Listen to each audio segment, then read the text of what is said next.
This morning's session is SecSi Product Development Techniques for Ensuring Secure Silicon Applied to Open Source Verilog Projects by Joseph Fitzpatrick.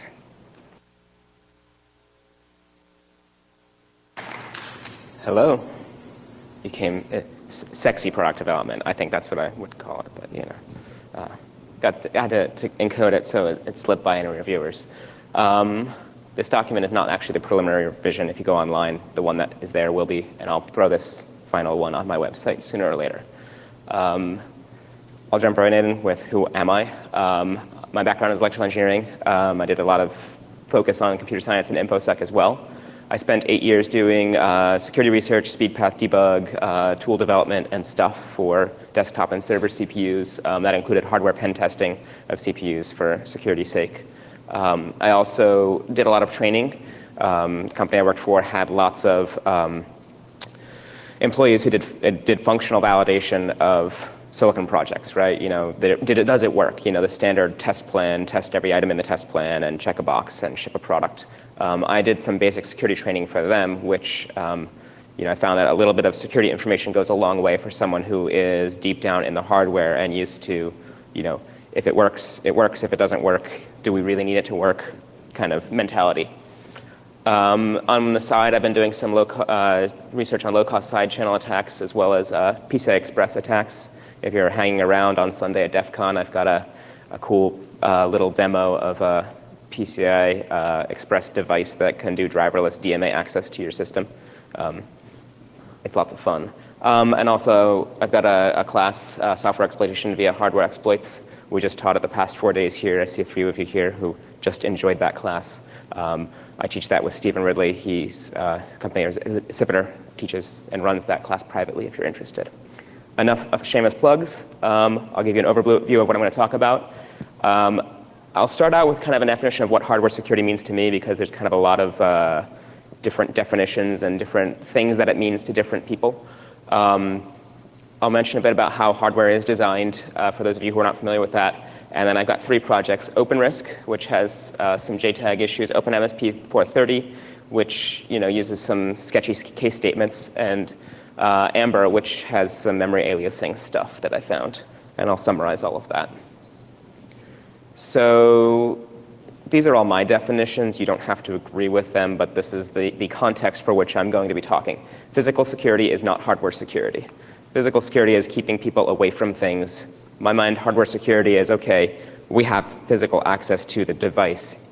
We assume that, is the device secure? Supply chain security is not hardware security.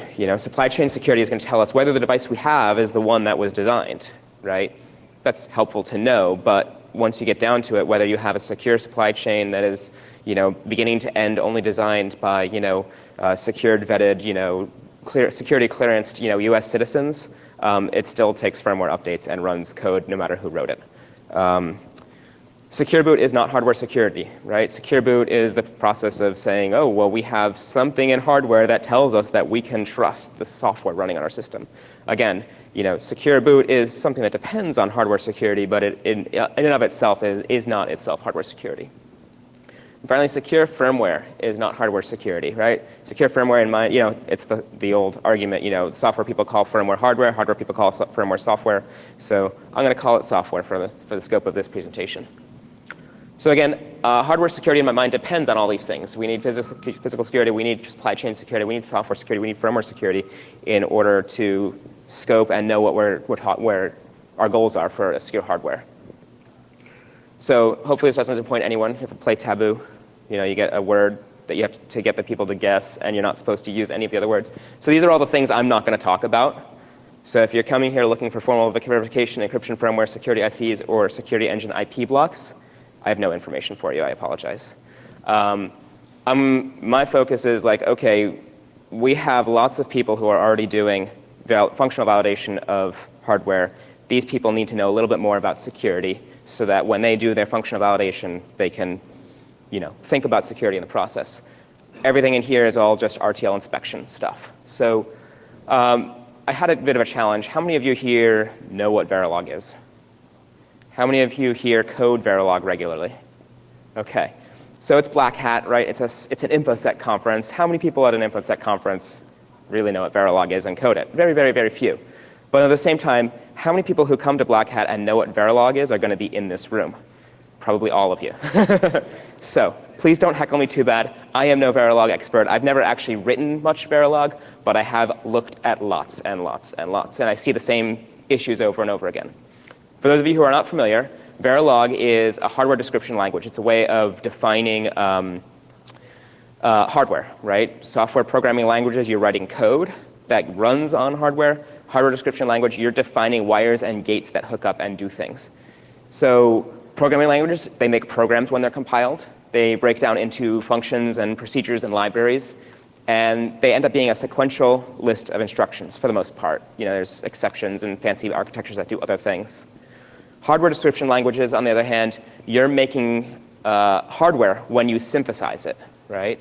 You break this down into modules and IP blocks, right? And they're basically a set of assignments that all kind of calculate in parallel. So our second slide, to give you an entire background in Verilog, is a seed example and a Verilog example, right? This is a simple sum function. We have A and B and C, and we want to add them up. And please don't critique me on the quality of either code.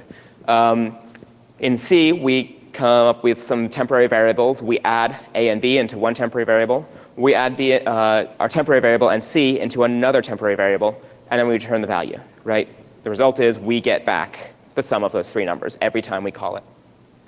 In Verilog, on the other hand, we make a module, and this module has A, B, and C as inputs and sum as the output, right?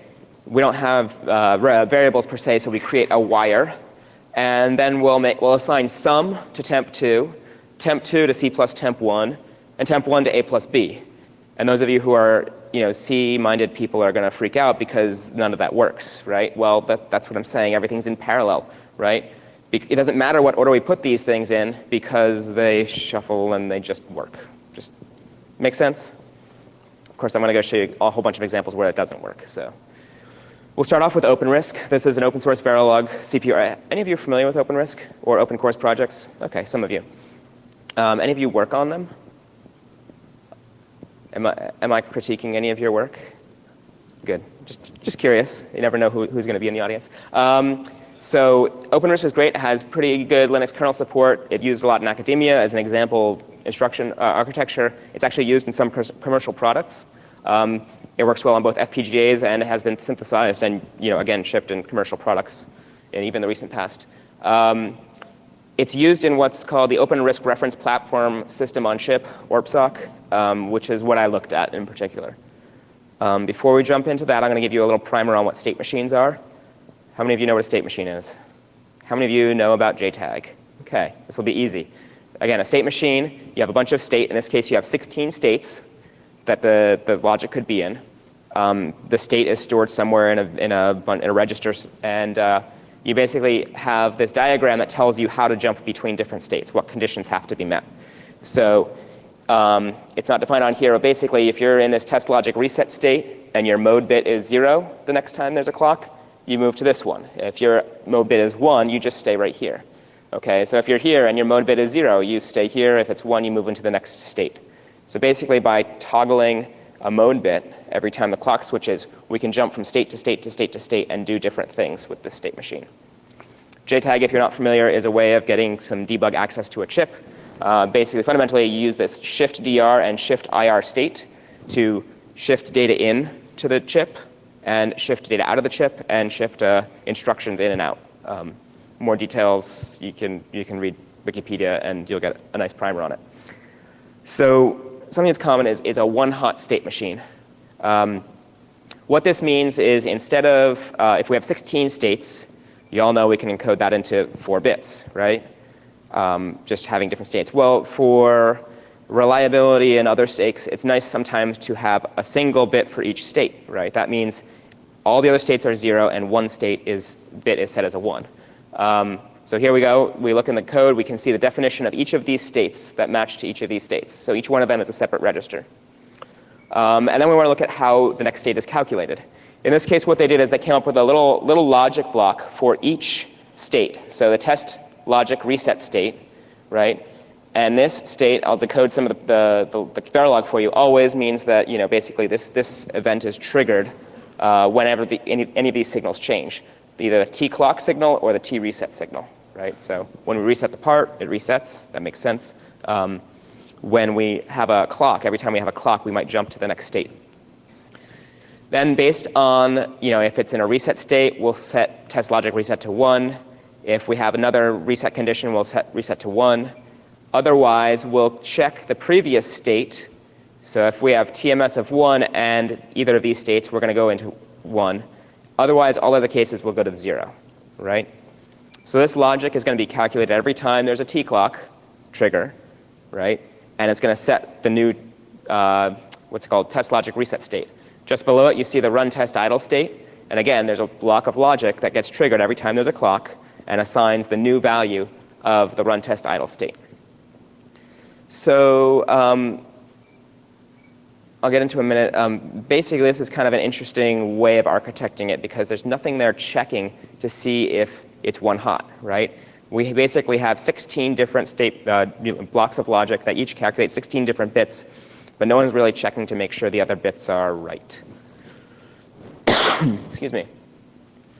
So these cores can be implemented inside a bigger system on chip that you might have. They might be actually synthesized or implemented on a chip, and all these are external signals. So let's look around and see if there's any of these states that we can actually tamper with from another signal. If we look, a couple of these pins are output. The reason they're output is so that other parts of the CPU can monitor them, behave based upon them.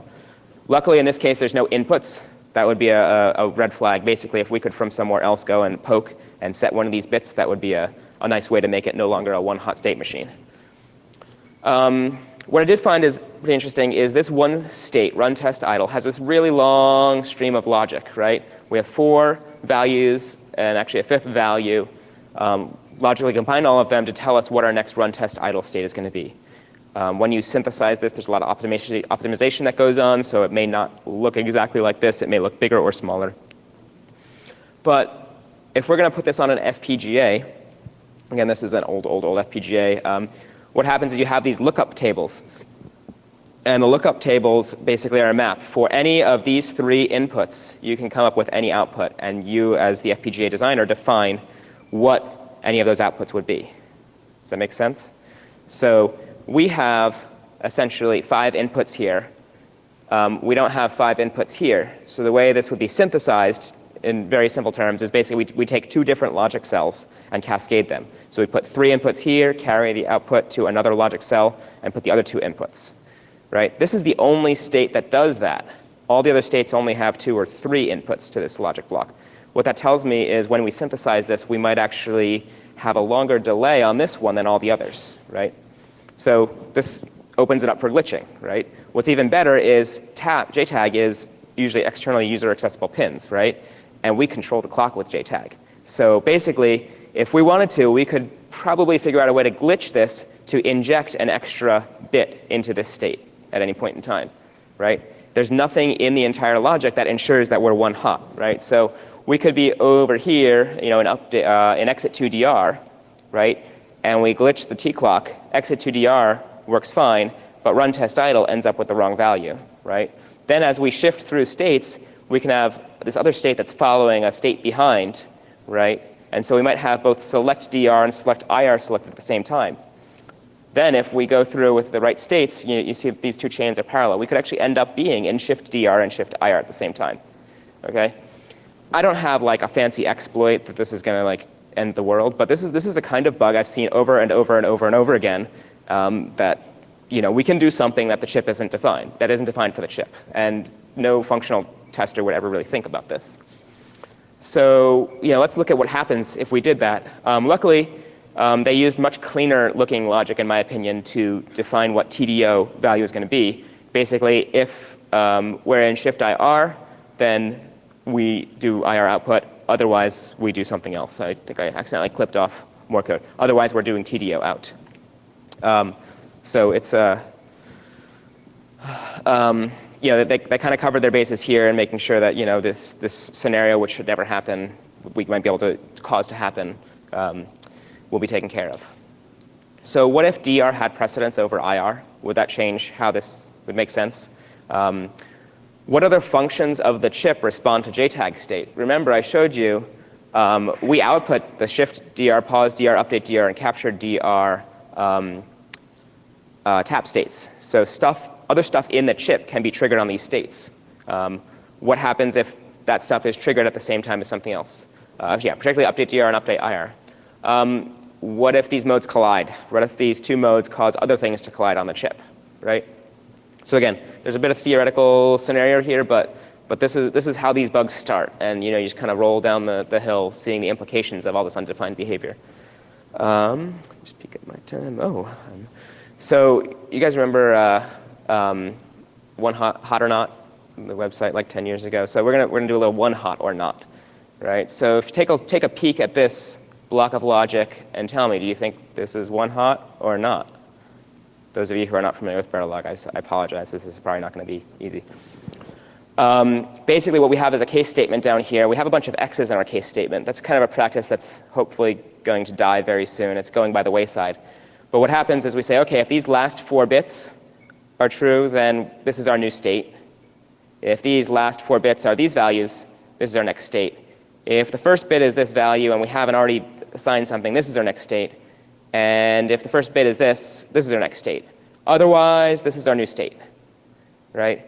When you have an X, it means either don't care or don't know. And the difference is actually important here, right? If we have this assigned to a bunch of X's, it's a don't care, and that means that our state might actually end up being not one hot, right? When it's not one hot, then we run into problems. So here's another example. Take a peek, those of you who are playing along. Is it hot or not? One hot or not? So in this case, there's a lot more logic, a bunch of ifs with cases, but what we don't have in this case is a default case. So basically, you'll trickle down, and if we get into one of these case statements and there's no default, then there's no definition of what's going to happen. In most cases, that means it'll just retain the previous value. But again, when you're optimizing and you're synthesizing, different software might interpret that differently. You might actually get a don't care that gets generated in there. And finally, this is hot or not, one hot or not. This is one hot. We've put basically a default case into every single one, and we've defined what the default case is. Basically, whenever state gets screwed up, we set it back to this one state. So even though we haven't protected against state getting mixed up, at least we have a recovery plan in place. So as a bonus, to throw in this extra JTAG bug, the ID code select, so when we're in shift DR, and ID code is our current instruction, what it tells us to do is basically shift data out and shift data out and shift in a TDI bit, right? So basically, we shift through the 32 bits of ID code. The problem, though, is down here, basically, any other time except for shift DR, we reset our ID code. If we go back to the JTAG state machine, though, there's shift DR, which is when we normally spit data out, but we have this pause DR state. The purpose of the pause DR state is to take a break. So we shift 8 bits, we hang out for a minute, catch our breath, we go back, we shift out 8 more bits. In this implementation, we're not going to get 8 bits and another 8 bits and another 8 bits and then the last 8 bits. We're going to get the first 8 bits every time. So again, nothing really you can do with this specific bug, but when you have this on something that's a key, when you have this on something that's a shifted in value, taking advantage of this pause DR state can be really fun sometimes. So on to MSP 430, as I think I'm actually coming close to running out of time. Oh, no, I got 10 minutes. So OpenMSP 430 is an open source Verilog CPU. It's a clone of TI's MSP 430. It's binary compatible with all the standard MSP 432 chains. And it's much simpler than OpenRISC. It's just a simple microcontroller. For those of you who aren't familiar, we've got a front end and a back end, right? The front end is what grabs the data from memory and sometimes does decoding of it and hands off what needs to be executed to the execution unit, right? So these are 2 separate blocks, 2 separate modules. In this case, they have 2 separate state machines. This is kind of messy code, but what's good about this code is actually it's very well defined. You have every single thing defined as including a default. Like if anything else happens, just go into this state. So we know what's going on. What I found interesting about this is this always at block, right? This is the sensitivity list. Whenever something in this block changes, this whole state machine gets triggered. What's not in this is a clock, right? So this state machine is not triggered by a clock. It's triggered by a list of signals. Hopefully all of these signals are synchronous signals, but can we tell that just by looking at it? No, we can't. So let's look at these signals and see if there's something we could, as an end user, an outside user, someone who has access to external pins, can trigger. And what stands out to me is actually this CPU halt command. Because if we look at what feeds into that, we have this debug halt command spitting in there, right? That debug port can be attached within the SoC to another device within Verilog, or it could be an external pin that might end up being user controlled. So let's go back and look at debug halt command, right? There's actually a bit of logic behind it, but what it comes down to is we're triggered on debug clock or debug reset, right? So if we can control either of these signals, we can toggle the front-end state machine, and the back-end, the execution unit actually uses these signals differently. So we have two different state machines using two different triggers to clock. So basically what happens if we toggle debug reset, right, it can change debug halt command. If we change debug halt command, we can change CPU halt command. If we change CPU halt command, even if nothing else changes, we trigger this block and we reevaluate, and we could hop to the next state. And when we get out of sync with our backend, that makes bad things happen. So is your state machine strictly clocked? Are all the sensitivity list parameters actually synchronous to the same clock? And are critical signals pure and not combined logically with other user-controlled signals? If you have a system-wide, secure mode on, secure mode off bit, is that the one bit that you're using, or are you using secure mode on and some other user-controllable bit? So let's scoot right through. Amber is the last one I looked at. It's an open source Verilog vCPU that's an implementation of ARMv2. ARMv2 is an old instruction set that's not well supported anymore. You can use it up to Linux 2.4, and some people have patched later versions. It's much more complex than MSP 430, but it's still no native memory controller like OpenRISC. So what I looked at here was the memory map, which is interesting. This is basically a bunch of things that live in the memory. We've got our main memory. We've got a special cacheable boot memory. We have modules that are memory mapped devices, timers, interrupt, 2 UARTs, Ethernet. So these things, these extra pieces of hardware are mapped into the memory interface. So let's take a look. How do we, actually one last thing. Down at the bottom, we have this little function in UART0, basically a macro that will let us know if we test an address where it's located. So we basically, when we want to decode an address, we use this function and we test. Is it in Ethernet MAC? Is it in boot memory? Is it in main memory? If we somehow misconfigured something on the back end, this would let us know the hierarchy, what's decoded first. What's also interesting is the final default case, we default to main memory, right? So if we access an address that's not defined anywhere else, it takes us to main memory. So even if it's not in main memory, it'll take us to main memory. What can we do with that? If we look at how memory is accessed, we see this nice little comment that tells us exactly what will happen. Wrap the address at 32 megabytes. So this is an issue I've encountered many times, right? When you wrap an address, right, that means even if you have a gigabyte of memory, you have basically a whole bunch of copies of your 32 megabytes of memory. That's not so bad. It's something that was pretty common practice in embedded systems for a long time. But what happens if you are protecting a piece of memory, right? If you have a security mode, a security bit, a privilege level that depends on you being a super user to access a byte in memory, does that protection protect against the address, or does it protect against the aliased version of the address, or the 15 aliased versions of the address, right? It's a way to bypass a memory protection, right? So what devices live in this memory map? How are they allocated, ordered, and prioritized? If there are multiple implementations of address decoding, do they decode overlaps with the same priority, right? If you have two different devices on a bus, they might each have their own address decoding as to where they send things on the bus. Is it actually identical? Can you take advantage of that? And finally, do aliases exist? Can these aliases be used to access a byte of memory that is protected if you were to access it as another address? So as a summary, we talked about some unchecked state encoding, untested state untested state transitions, very permissive sensitivity list, obscured signal combinations, and then aliased overlapped or misprioritized memory maps. And that's what I got. Any questions? Did I bore you? Oh. Uh-huh. Yeah, that's what's nice about VHDL.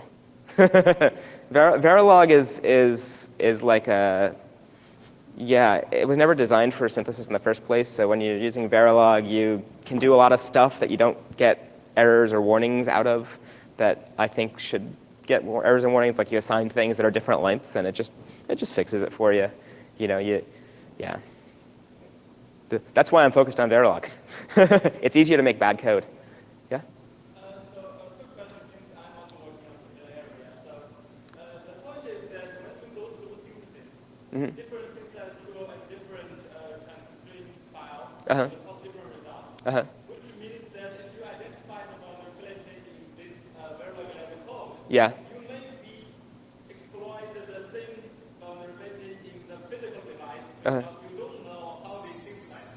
Right. How do you like do the same thing? Like how do you tracking the Verilog level vulnerability into the physical device? So how do you map it into a physical device? So what I always did is, when I was doing my RTL inspection, I'd go and I'd find all these interesting things and fix whatever is just blatantly bad. And there are things that, like the glitching in the T-clock, right? I don't know how it's going to be synthesized, right, for an FPGA or for an ASIC. But I know that there's something interesting there, and so I put that on my list of something to test as a hardware pen tester, right? Have you tested hardware level, like how you flow it? Yeah, a bit. Like FPGA or ASIC? On ASIC. I've done a little bit on FPGAs recently, but mostly on ASIC. No, that was at my prior employer. So again, I used to do this on ASICs, and I realized after about a year of not looking at Verilog, I should keep my game up. So I started browsing through open course projects and said, there's nothing major, nothing burning here, but what I'm seeing is the same coding errors or oversights that I saw a lot of otherwise. So I figured I'd pick them out, and since no one's really talking about this, I figured I'd talk about it. No problem. So have you ever tried to contact any company for like commercial versioning? Because I know people using the free code through the open course, for example, and they would also like modify that to make their own like modified version. Have you ever tried to? Nope.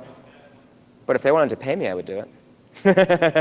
Yeah, I haven't. I know that all of these projects are sometimes used in commercial projects, and I'm sure I modify them, and I'm sure that the stuff they actually make looks different. So. Actually, on the same thing, have you considered looking over at the FPGA code? Not yet. There's a lot of educational institutions use that to teach people how to do routers and switches. NetFPGA? Oh. Yeah, and so I think we've got an entire generation that's being trained on that code, at least for doing this sort of stuff. I will. It's all open source. There's like reference implementation for routers. Actually, I got started on this because I've been playing with OpenRISC and actually like trying to synthesize ORPSOC. Yeah. So I'm trying to synthesize ORPSOC on a Xilinx digital and Atlas board, and actually get it set up so I can do some like hardware pen testing on that. Okay, and more expensive.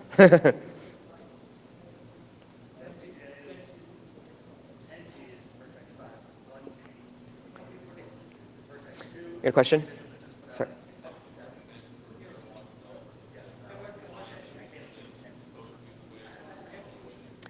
So I've only covered code reviews. Here, there's a whole mess of different things that you could do. You could, basically what the procedure I ended up doing is, I started out using manual inspection, and then I realized that there's just certain structures that always have issues.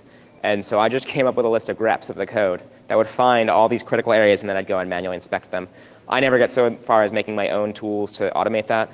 There are tools available for doing like tracing signals back. I don't know what proprietary tool set you may or may not use, but basically tracing paths of logic.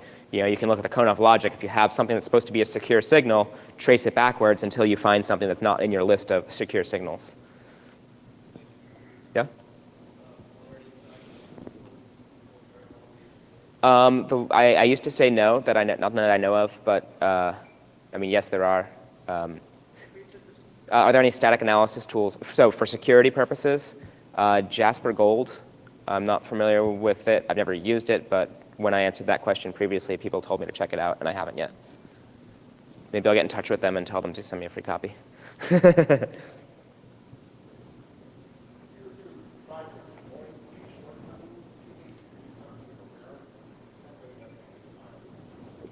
Could I do something coherent or a denial of service if I tried to exploit these things? Yes, I think that something coherent could come out of these. The most interesting one I'd say is the aliasing bug, right? Again, this is a simple architecture. There's not really any security protections or super user modes, but finding that same bug on a multi-ring chip, that's money. And the JTAG one, again, this example was no real exploit that I came up with. Again, I'm talking about RTL level. I'm not talking synthesized. I'm not talking about real chips. Once you get the real chip, though, the same logic would apply. You find a one-hot state machine that you can glitch into multi-hot state. You've entered into undefined territory. It depends on the chip and how it's implemented if that lets you do something bad or not. Again, a black box scenario, this gets really hard really fast. So, any more questions? Okay. Thanks very much.